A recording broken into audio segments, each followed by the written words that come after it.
여곡성. 예전에 대학 다닐 때 친구가 겪었던 이야기를 해보려고 합니다. 때는 1994년 대학 2년차 때 일입니다. 저는 천안에 있는 모 대학에 다니고 있었습니다. 서울에서 통학하기 힘들어 자취를 하며 지냈었죠. 거기서 생활하며 새로운 친구들을 많이 만나게 되었는데 그중 A라는 친구와 마음이 아주 잘 맞아 친하게 지내고 있었습니다.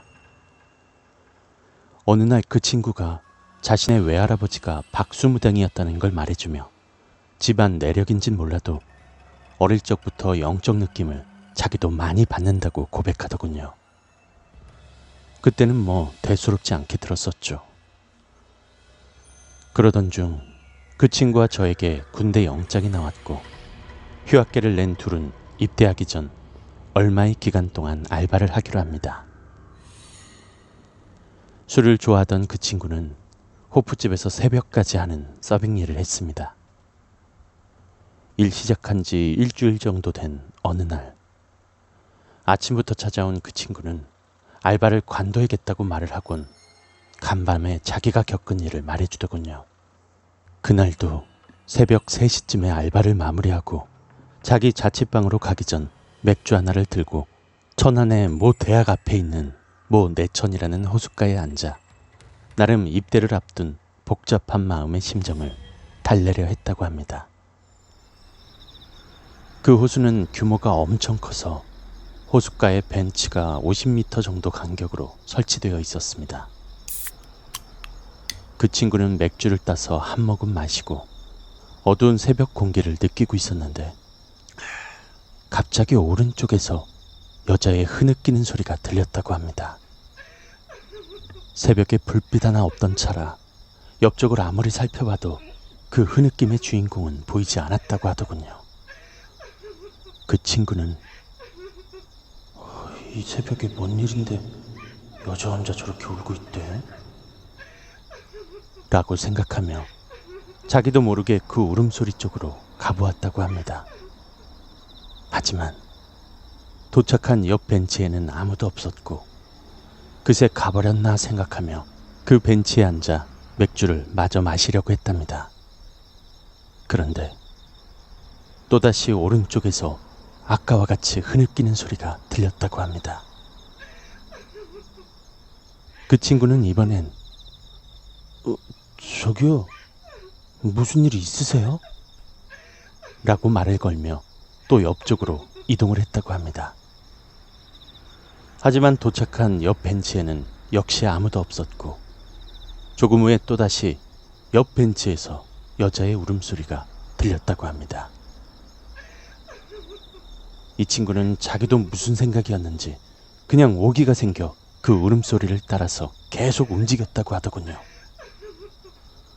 그런데 얼마나 지났을까?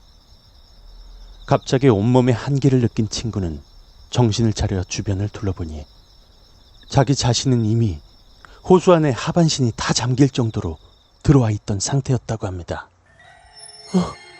뭐야 이거? 시간도 1시간이나 지난 상태였고요. 정신을 차린 그 친구는 호수에서 나오려고 버둥대었는데 발이 좀처럼 움직이질 않았고 아까 그 흐느낌 소리는 더욱 크게 귓가에서 맴돌았다고 합니다. 귀를 틀어막고 안간힘을 다해 겨우 빠져나온 그 친구는 미친 듯이 자취방으로 돌아와 문을 걸어 잠그고 아침이 되기까지 공포에 온몸을 떨며 한숨도 못 잤다고 합니다. 날이 밝자마자 저에게 온 친구는 이 얘기를 하면서 정말 무서웠던 건 그 흐느끼는 소리로 들렸던 그 소리가 자기가 정신을 차렸을 때는 여자의 차가운 비웃음 소리로 들렸다는 겁니다. 그날 저녁 술 한잔하며 우연히 만난 학과 선배에게 이 이야기를 했었는데 그 선배가 하는 말이 야, 거기 원래 그 호수 유명해요. 매년 한 명이라도 빠져 죽는 사고가 나는 곳인데 이는 무언 깡으로 그 새벽에 거기 가서 올린겨? 이러며 혀를 차는 거였습니다.